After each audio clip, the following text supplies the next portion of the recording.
My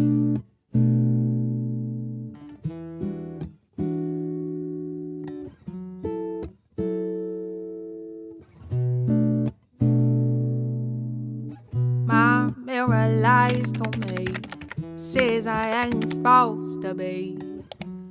Hello tout le monde, j'espère que vous allez bien. Vous êtes très nombreux chaque jour à me demander sur Instagram des petits conseils pour bien réviser, comment est-ce que je fais pour avoir d'aussi bonnes notes et tout, comment est-ce que je fais pour m'organiser. Du coup je me suis dit que j'allais enfin commencer quelques petites séries de vidéos comme ça sur les cours, donc j'espère que ça va vous intéresser. Et aujourd'hui du coup c'est la première et je vais vous parler de mon organisation de première. Donc dans cette vidéo on va vraiment parler en fait des fournitures que j'utilise, de comment je m'organise en fait dans mon travail, genre quand est-ce que je travaille, comment est-ce que je donne mes devoirs, comment est-ce que je révise un contrôle. Voilà, on va pas parler en détail de comment bien réviser, de comment avoir des bonnes notes et tout, ça fera l'objet d'autres vidéos, mais déjà comment je m'organise durant la première. Et je vais aussi répondre à vos questions que vous m'avez posées sur Insta, je vous avais mis une boîte aux questions. Mais tout d'abord je voulais vous parler du sponsor de cette vidéo qui est Ana Luisa, une marque de joaillerie new-yorkaise. J'ai eu l'occasion de tester quelques petites pièces dont ce bracelet que vous verrez mieux dans les close-up. Et ces deux colliers qui sont absolument magnifiques, donc j'ai tout choisi en or, c'est vraiment ma couleur de prédilection, je préfère largement à l'argent. Et ils créent des bijoux vraiment de toutes formes, de toutes sortes, donc que ce soit des colliers, des boucles d'oreilles, des bracelets et même des bagues qui commencent à 39 $, donc pas euros, dollars. Hold my hand. What would it take to see a life that ain't make believe? All truth, no lie. Haven't got no peace of mind. We never thought we'd be living so differently. No lie, made up my mind. I have had enough. Oh, mister. Donc c'est vraiment très qualitatif. Moi personnellement j'aime pas, enfin j'ai vraiment trop la flemme d'enlever mes bijoux et tout quand je me douche ou le soir, vraiment je les garde tout le temps et ils s'abîment pas du tout, ils deviennent pas, parce que moi j'ai déjà eu des colliers et tout qui devenaient argent, vu que avec l'eau ça s'oxyde, et ceux-là vraiment ils s'oxydent pas du tout, vous pouvez vraiment les garder tout le temps. Donc là j'ai superposé deux colliers, donc dont cette petite pierre verte qui est absolument magnifique. Et ce que je trouve super cool aussi, c'est qu'ils sont 100% carbone neutre, c'est à dire que leur production ne produisent pas de carbone, donc ça c'est plutôt cool. Donc voilà, vraiment je suis super contente des bijoux que j'ai choisis et je vous recommande d'aller voir sur le site, ils ont vraiment une multitude de choix, vous trouverez forcément quelque chose qui vous plaît. Et avec le code BYLILOU10 vous avez tout simplement 10% de réduction sur votre achat. Et on passe tout de suite à la vidéo. Donc du coup, comme vous le savez, je suis en première, donc j'ai demandé conseil un peu à mes amis pour voir un peu ce que eux ils avaient utilisé, ce qu'ils me conseillaient et tout, vu que maintenant ils sont en terminale. Du coup j'ai un peu suivi leurs conseils, je vais vous montrer. Donc voilà, déjà moi j'utilise mon Eastpak que j'ai depuis la seconde, mais je vais bientôt changer pour un tote bag parce que clairement en ce moment tout le monde a des tote bags, donc c'est pas que je vais faire le mouton, mais un petit peu quand même. Donc voilà, j'ai commandé un tote bag qui devrait arriver bientôt, qui est d'ailleurs trop beau, il est motif zèbre. Trop joli, mais voilà, sinon j'utilise tout simplement mon Eastpak. Bon après un sac à dos c'est super pratique hein, mais c'est vrai que voilà, j'avais envie de changer pour un tote bag. Je prends toujours avec moi deux classeurs comme ça transparents que j'ai acheté à Bureau Vallée tout simplement, donc c'est des classeurs souples et voilà, j'ai pris une tranche transparente. Donc j'emmène toujours ces deux là avec moi et en fait j'ai un classeur pour les SP et le français et un autre classeur pour toutes les autres matières, et en fait je divise en intercalaires. Donc voilà, j'ai acheté des intercalaires pastel parce que voilà, je trouvais ça plus joli, les intercalaires pastel. Et voilà, du coup une matière par intercalaire. Donc en vrai on peut penser que ça va faire énormément de cours, mais en vrai pour l'instant ça va. Et en fait dès que j'ai fini un chapitre, donc là j'ai juste fini un chapitre en anglais par exemple, j'ai acheté des gros classeurs comme ça. Donc ça j'ai acheté ça à Leclerc il me semble, mais vous en avez à Bureau Vallée pour à peu près le même prix. Donc c'est des gros classeurs. Et pareil j'ai mis des intercalaires, j'ai acheté des intercalaires. Et par exemple là c'est LLCE. Et là j'ai mis mon chapitre et voilà, je vais faire comme ça à chaque fois de chapitre, je vais le mettre dans des gros classeurs comme ça que je garderai chez moi. Et ceux-là du coup je les emmène en cours et c'est bien plus pratique. En seconde j'avais un trieur, mais le trieur il finissait toujours vraiment en bordel, avec des feuilles qui de partout, c'était... Enfin je m'y retrouvais parce que c'était moi qui le faisais, mais clairement c'était pas le top. Vraiment le classeur c'est beaucoup plus pratique et ça prend pas tant que ça de place dans mon sac. Et j'ai aussi un cahier comme ça pour mon cours de maths parce que mon professeur voulait qu'on ait un cahier pour écrire nos cours de maths, comme ça on a nos cours tout le long de l'année. J'ai pris un cahier à spirale parce que je préfère largement, c'est beaucoup plus pratique, genre vous pouvez juste faire comme ça et le faire comme un bloc-notes, vraiment. Ça coûte plus cher les cahiers à spirale malheureusement, mais vraiment moi c'est ce que je préfère. Et déjà il y a des feuilles qui volent, c'est génial. Donc voilà, après sinon ce que j'emporte avec moi c'est genre mes manuels, j'ai une pochette aussi, une trousse forcément. Et rien à voir, mais des choses que j'emporte toujours avec moi, par exemple dans ma petite pochette avant, c'est un déodorant, ça peut toujours servir quand il fait chaud, une brosse à cheveux parce que clairement j'adore me brosser les cheveux, et un petit parfum roller comme ça c'est à la fleur d'oranger, comme ça quand je veux me parfumer, d'ailleurs j'en mets maintenant, et je peux me parfumer et sentir bon toute la journée, voilà. Donc, je voulais vous parler de mon organisation en cours, donc j'ai pas grand chose à dire là-dessus, mais en fait ce que je voulais dire c'est que certains profs cette année n'écrivent pas de cours au tableau ou ne donnent pas le cours, c'est vraiment que de la prise de notes. Par exemple en histoire, le prof n'écrit jamais rien ou limite genre il écrit quelques mots-clés de temps en temps. Une ou deux phrases, mais vraiment sinon c'est que de la prise de notes, et j'avais jamais fait prise de notes avant et c'est venu assez naturellement. Mais c'est que si vous êtes dans ce cas là, vraiment ne restez pas écouter le prof, vraiment prenez tout en note, parce que je sais que moi par exemple il peut vraiment nous interroger sur le moindre détail qu'il a dit. Donc en fait ce que je fais c'est que je prends une feuille au brouillon quand ça va trop vite. Des fois il y a des cours j'arrive à prendre en note en mode propre et tout, mais par exemple en histoire ça va vraiment assez vite, donc je prends juste une feuille de brouillon puis j'écris très vite ce qu'il dit. Vraiment je fais pas des phrases forcément, genre je mets des mots, je fais des flèches, je mets des abréviations, et le soir je recopie mon cours au propre en faisant des phrases et tout. Ça peut paraître comme une perte de temps, mais en même temps ça permet vraiment d'apprendre et de relire son cours, de comprendre et tout. Donc voilà, moi je trouve pas trop que c'est une perte de temps. Et après il y a d'autres cours comme type français et tout, je prends des notes, là je recopie pas, j'arrive à prendre les notes que j'ai besoin au propre directement. Et vraiment c'est un exercice, moi je sais que j'arrive à écrire en même temps qu'il parle, genre à comprendre ce qu'il dit et à écrire en même temps. Mais si vous n'y arrivez pas, entraînez-vous, vraiment c'est une pratique et à la fin ça vous paraîtra naturel. Mais vraiment ne restez pas juste à écouter parce que sinon vous n'allez pas avoir de cours et c'est vraiment pas la solution. Limite si vous n'arrivez pas à tout prendre, allez chercher sur internet des petites infos supplémentaires et tout, mais vraiment essayez de prendre des notes. Ensuite on va parler de mon organisation de révision, donc comment je m'organise pour réviser, apprendre, etc.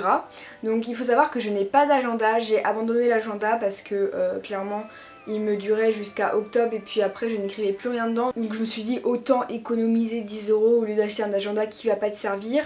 Et donc comment je fais? Donc en général les profs ils écrivent déjà sur Pronote. Je sais pas si vous avez Pronote dans votre établissement, mais nous on utilise ça, les profs ils écrivent les devoirs là-dessus. Et puis à chaque fois que je sors du cours, je retiens dans ma tête et j'écris soit juste après le cours, soit dans le quart le soir, tous mes devoirs que j'ai à faire sur une application sur mon téléphone qui s'appelle Notion. Et Notion ça a vraiment été la révolution. Je vais pas vous faire une vidéo entière là-dessus, il y en a qui existent si vous allez les voir, mais en gros vous pouvez créer différents menus qui va vous permettre de vous organiser en fait, que ce soit dans votre travail personnel, à l'école, dans vos habitudes, genre vous pouvez faire des habitudes trackers et tout, des plannings, etc. Donc moi pour noter mes devoirs j'utilise le task list. Donc en fait vous avez une colonne qui est to do, une colonne qui est doing, donc c'est ce que vous êtes en train de faire, et une colonne qui est done, donc quand vous l'avez fini. Et donc en fait j'écris dans to do tous les devoirs que j'ai à faire. Donc par exemple si la prof a écrit faire l'exercice 2 et 3 en maths par exemple, je vais le noter à la sortie du cours ou dans le quart le soir. Et comme ça le soir je regarde ce que j'ai à faire et puis je fais mes devoirs et puis je déplace la case dans done. Et voilà, comme ça me permet de vraiment garder garder le rythme. Ensuite quand j'ai des contrôles à réviser ou des exercices à faire, je me suis créé aussi un petit onglet qui s'appelle School, donc où j'ai mis tous les jours de la semaine comme vous pouvez le voir. Et en fait j'écris à quel moment j'ai envie de réviser telle ou telle chose. Donc par exemple si j'ai un contrôle le vendredi, je vais mettre lundi faire fiche, mardi relire le cours, mercredi apprendre le cours, jeudi réciter et tout. Et je fais comme ça pareil, par exemple si j'ai un exposé à faire, je vais mettre à tel moment je fais ci, à tel moment je fais ça. Ou alors pour les exercices, par exemple le vendredi soir je rentre du cours, je vais mettre vendredi soir, faire exercice de maths pour le lundi, faire exercice d'allemand, etc. Comme ça me permet un peu de voir ce que j'ai à faire et je peux cocher les choses que j'ai fait. Et comme ça, je suis pas perdue en me disant bon qu'est-ce que je fais ce soir, est-ce que je fais ci, est-ce que je fais ça. Non, je l'aurais déjà décidé à l'avance. Et en général, j'essaye de faire mes devoirs le soir même, des petits devoirs comme ça. Comme ça au moins, c'est pas des choses qui genre me prennent du temps quand j'ai une éval à réviser ou quoi. Et puis au moins je suis tranquille. En général ça prend 1 heure même pas, enfin ça dépend des matières. Mais voilà, les petits devoirs, genre les petits exos et tout, je les fais direct le soir. Même le week-end et tout, j'essaye de le faire tout le vendredi soir. Comme ça après le week-end je peux me concentrer soit sur mes fiches de révision si j'en ai à faire et tout simplement sur ma vie. En ce qui concerne les fiches de révision, soit je les fais à la main, soit je les fais sur internet. Donc pour ce qui est à la main, j'utilise des grandes fiches Bristol. Je trouve ça bien plus pratique que les petites fiches Bristol et je trouve qu'on voit bien mieux. Je les fais à la main quand c'est des vocabulaires, genre allemand, anglais, voilà, je fais des fiches Bristol parce que en même temps ça m'entraîne à écrire le mot, etc. Et je trouve ça assez plaisant de faire une jolie fiche. J'écris aussi toutes mes fiches d'SVT parce que SVT en enseignement scientifique, hein, je parle bien enseignement scientifique, on a genre un cours toutes les 2 semaines.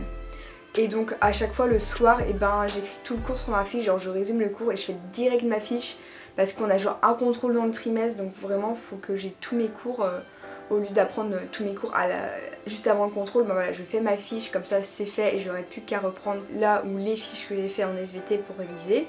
De toute façon je vous montrerai un exemple parce que c'est pas forcément très clair. Et sinon pour les autres matières qui sont un peu plus, où il y a plus de matière en fait à écrire, comme l'histoire, l'aspect géopolitique ou le français, je fais mes fiches sur l'ordinateur. Donc en fait j'utilise Canva, j'utilise Canva depuis clairement la 3e, même avant, et ça permet de me faire des jolies fiches, surtout que je ne sais pas synthétiser donc j'ai besoin d'écrire beaucoup et sur des fiches Bristol ça prendrait beaucoup trop de place. Donc voilà, je vais sur Canva, j'écris mon petit titre et tout, puis je crée ma fiche. Donc par exemple pour l'aspect AGGSP, en ce moment je suis en train de faire des fiches sur les frontières. Donc en fait on a des jalons, donc par exemple à jalon 1 on va travailler sur la frontière entre les deux Corées, jalon 2 sur la conférence de Berlin. Et je fais une fiche pour chaque jalon, donc par exemple la frontière de Corée, en fait sur Notion, j'ai créé les différents onglets. Donc dans frontière de Corée, je vais écrire un peu toutes les infos que j'ai dans mon cours en essayant de les classer un peu par thème, par exemple comment se matérialise la frontière, comment a été créée la frontière, quelles sont les relations actuelles, etc. Puis je note les infos en dessous et ensuite je vais sur Canva, je fais sur ma fiche, j'écris les grands titres et en dessous j'écris toutes les petites infos que j'ai fait en essayant de résumer et d'abréger. Puis après je mets en forme, par exemple vous voyez ici je l'ai fait sous forme de carte mentale en mettant la Corée au milieu, puis après des flèches qui partaient. Et voilà, je fais comme ça mes fiches. Ça me prend environ 2-3 heures pour faire une fiche, mais c'est pas de la perte de temps parce que vu que je relis toujours mon cours, je cherche des infos sur internet, je regarde des vidéos et tout, puis après je réécris et je réécris encore. Au bout de 2-3 heures vraiment je maîtrise le sujet, limite j'ai juste à apprendre après un petit peu plus en détail, genre les dates. En général au bout de 2 heures je connais mon cours et j'ai juste genre à relire vite fait et à réciter un peu et à apprendre des définitions s'il y a des définitions à apprendre, mais sinon je connais déjà mon cours. Et ensuite en ce qui concerne le français c'est un petit peu différent. Je pense que je ferai une vidéo dédiée à la fin de l'année quand j'aurai passé mon bac de français pour vous donner des conseils et tout. Mais en soi dès qu'on a une lecture analytique, donc là on en a déjà fait 2, en fait dès qu'on finit une lecture analytique je commence ma fiche, donc c'est à dire que j'écris mon oral entièrement, vraiment j'écris avec intro, tous les développements et tout. Puis ensuite, à partir du texte que j'ai écrit sur LibreOffice, voilà, que je vais imprimer et relire de temps en temps pour que je vois un peu le déroulement des choses, et à partir de ce texte là, je crée ma fiche de révision toujours sur Canva. Donc c'est à dire que je vais mettre les infos que j'ai à dire dans l'intro, les différents mouvements, puis après je vais mettre partie 1, hop, je vais mettre le procédé, la ligne avec la citation, l'effet que ça fait, et puis je fais ça pour tout. Et puis après j'écris ma conclusion, donc, comme ça je suis pas débordée à la fin de l'année, je pourrais les relire de temps en temps. Et j'essaye toujours de finir la fiche d'une lecture analytique avant qu'on ait fini une autre. Ok, alors oubliez complètement ce que je viens de dire parce qu'on est actuellement à la Toussaint et j'ai 5 lectures linéaires de retard que je vais devoir faire pendant les vacances. J'ai clairement pas réussi à faire ça dans les temps, donc voilà, c'est un objectif que je n'ai pas réussi à atteindre. Et comme ça, je suis pas sur 2 œuvres en même temps et ça me permet vraiment de garder le rythme. Ensuite, on va parler des SP. Je voulais vous parler vite fait des SP et de comment je m'organise dans les SP. Donc, j'ai tout d'abord pris AGGSP, donc Histoire, Géographie, Géopolitique et Sciences Politiques, qui est d'ailleurs une matière que j'adore vraiment, c'est vraiment super intéressant. Vraiment on apprend plein de choses. C'est passionnant, en plus j'adore mon professeur. Par contre il y a énormément de contenu j'ai envie de dire parce qu'on a 4 heures par semaine et il y a pas mal de documents et tout. Donc vraiment ce que je vous conseille c'est de relire tous les soirs et d'être curieux aussi, d'écouter l'actualité, d'écouter les infos, même si j'ai juste... voilà, si vous n'êtes pas trop... vous aimez pas trop vous informer, vous avez un peu la flemme, juste genre écouter des vidéos d'écho des cryptes déjà, vraiment faire le minimum ou écouter des podcasts dans le car, voilà si vous aimez pas lire le journal, parce que je ne lis pas le journal non plus. Et voilà, en général dans cette matière vous allez faire pas mal de compositions, donc vraiment ayez des exemples en tête, c'est pour ça que je vous disais les fiches sur Guerre de Corée, conférence de Berlin et tout, vraiment faites des fiches. Et ensuite j'ai SP maths, donc après en maths ça change pas de la seconde, ça reste le même processus. Je trouve pas que ce soit forcément plus dur pour l'instant, donc en fait je fais pas de fiches en maths spécialement, à part genre une petite fiche où j'écris vraiment toutes les formules. Mais sinon la clé c'est vraiment de refaire les exercices et surtout de les comprendre, voilà. Perso je trouve pas ça très logique d'appliquer une formule si vous n'avez pas compris pourquoi la formule elle marche. Donc voilà, essayez vraiment de comprendre vos exercices et surtout faites des exos, faites des exos, faites des exos. Et ensuite j'ai LSE, donc langue, littérature et culture étrangère en anglais. Donc voilà, cette spé ressemble pas mal à l'anglais sauf que c'est un peu tourné autour de la littérature. Donc voilà, faut quand même aimer un peu lire j'ai envie de dire. Mais sinon j'ai pas trop de conseils à vous donner. La charge de travail je trouve pas qu'elle soit énorme pour l'instant. Après c'est peut-être parce que c'est le début d'année, mais je vous conseillerais d'écouter des podcasts en anglais pour vous habituer à la langue parce que vous allez faire pas mal de compréhension orale et d'oraux aussi, donc ils vont vouloir que vous ayez une prononciation correcte. Et essayez aussi de lire en anglais, même si c'est pas des livres, essayez peut-être des articles de presse ou je ne sais pas, tout ce qui peut vous confronter à la langue anglaise j'ai envie de dire. Donc voilà un peu pour ce que j'ai à dire sur mon organisation. Je vais répondre à vos questions maintenant parce que vous m'avez posé quelques questions et puis je trouve ça intéressant aussi, comme ça la vidéo elle est pour vous, donc au moins je réponds à ce que vous voulez savoir. Première question, comment t'organises-tu au niveau de ta routine du matin, heure de départ, heure de lever, etc. Donc voilà ma petite morning routine des cours. Je me lève à 5h30 tous les matins, sauf le lundi parce que mon père part plus tard le lundi, mais sinon je me lève à 5h30. Entre 5h30 et 6h je me prépare, en général je me mets de la musique et puis voilà je m'habille, je me lave, je prépare mon sac etc. Ensuite je vais dans la cuisine vers 6h. Je prends un petit déj si j'ai faim, je prends pas toujours de petit déj, voilà, si je prends un petit déj, je prends un petit déj, si je prends pas de petit déj, je prends un café, comme ça voilà, au moins un truc qui me donne un peu d'énergie. Et en général, si j'ai le temps, je fais un peu de code, je fais 1 ou 2 séries de code parce que j'ai pas le temps de faire beaucoup le matin. Au moins je fais 1 ou 2 séries parce que sinon je révise jamais mon code. Et après je pars vers 25 me laver les dents, voilà. Et à 30 je pars de la maison parce que mon car est à 6h45, donc voilà. Et après j'ai 1 heure de bus. Yes. En rentrant chez toi, tu te mets directement à tes devoirs ou tu fais une pause. Alors en général, en rentrant chez moi, je vais direct faire du sport. Voilà, parce que vu que je rentre vers 6h40, et ben après en général on mange vers 7h30, 8h. Donc voilà, je vais faire mon sport, après je mange et après je fais mes devoirs. Des fois ça m'arrive de pas faire de sport parce que j'ai pas envie ou que j'en ai fait à l'école et tout. Dans ce cas je fais direct mes devoirs. Vraiment je perds pas de temps parce que sinon plus tu laisses traîner, moins c'est fait vite. Et moi j'aime bien quand c'est fait comme ça, après je suis tranquille. Tu t'organises comment quand tu as beaucoup de tests? Donc comme je vous disais, j'utilise Notion pour voir un peu où est-ce que je peux placer mes révisions. Et j'essaie de pas m'y prendre à la dernière minute, c'est-à-dire que tous les soirs je relis un peu mes cours. C'est vraiment la clé, c'est de relire régulièrement. J'avais fait ça pour le chapitre d'histoire en révolution, genre tous les soirs je lisais le résumé qu'ils nous avaient donné. Et à la fin j'étais vraiment calée sur la révolution. Donc vraiment la clé c'est genre de lire et de relire. On m'a demandé quel stylo j'utilisais, donc j'utilise un Bic tout simple, vraiment. Par contre j'écris en noir. Il y a peu de gens qui écrivent en noir, mais je peux pas écrire en bleu, je trouve ça si moche. Donc voilà, j'écris tout en noir avec un stylo Bic vraiment normal. J'ai pas de quelle couleur, j'ai un stylo noir, un stylo rouge, un stylo vert et un stylo bleu. Ah oui, une chose aussi, quand j'écris mes cours, j'ai un petit code couleur. Bon, du coup, j'écris tout en noir. Les définitions, je les écris tout le temps en bleu. Vraiment, depuis genre la 4ème, j'écris toutes mes définitions en bleu. Quand il y a des mots importants, j'écris en rouge. Et les dates, j'écris en vert. Voilà, c'est un petit code couleur que j'ai instauré. C'est vraiment venu naturellement, mais voilà. On m'a demandé quelle spécialité j'abandonnais. Je n'en ai absolument aucune idée. Ce qui est sûr, c'est que je garde maths. Mais sinon, je sais pas trop. Vraiment, je ne sais pas du tout laquelle abandonner. Ça dépendra peut-être de ma moyenne, je sais pas. Comment arrives-tu à gérer avec tous les contrôles pour essayer d'avoir des bonnes notes? Donc en fait le truc c'est vraiment la régularité. En fait je vous ferai une vidéo plus poussée là-dessus sur comment avoir des bonnes notes, mais en gros Vraiment, il faut participer en cours. Quand vous participez, en fait, vous allez comprendre, faut vraiment s'intéresser. Déjà le cours c'est beaucoup plus vite quand vous vous intéressez et ça va mieux rentrer dans votre tête. Participez, posez des questions, donnez votre avis et vraiment ça va rentrer dans votre tête parce qu'en plus quand vous allez leur donner une réponse et tout, vous allez faire travailler votre mémoire orale parce que vous allez parler, vous allez entendre votre voix. Donc voilà, mais je ferai une vidéo plus poussée là-dessus. Comment fais-tu pour gérer le travail et prendre du temps pour toi?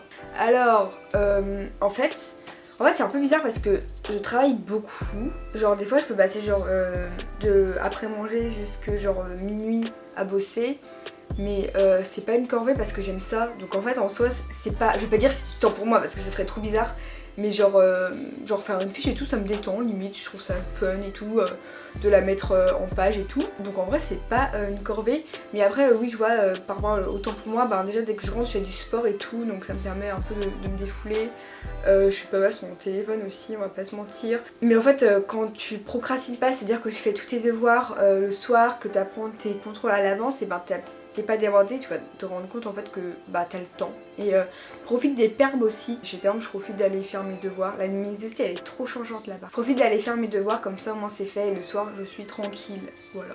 Donc voilà tout le monde, j'ai fini de répondre à vos questions. Il y avait pas mal de questions qui portaient sur comment j'ai des bonnes notes et tout, mais je vais vraiment faire une vidéo spécifique là-dessus parce que je vous répondrai beaucoup trop à la va-vite en fait en vous répondant dans cette vidéo. Là je voulais vraiment me concentrer sur l'organisation. Et encore merci à Anna Louisa d'avoir sponsorisé cette vidéo. Je vous invite à aller cliquer dans le lien sur ma bio pour aller checker un peu ce qu'ils font et je vous rappelle mon code BAILEYLOU10 pour 10% sur votre achat. En fait tout simplement, donc voilà, si vous voulez des beaux bijoux, je vous conseille d'aller checker ça. Donc voilà, si vous aimez cette vidéo, n'hésitez pas à la liker, à me laisser un petit commentaire, à venir me suivre sur mes réseaux sociaux. Et sur ce, je vous fais de très gros bisous, je vous dis à très bientôt pour une autre vidéo, surtout prenez bien soin de vous. Bye bye.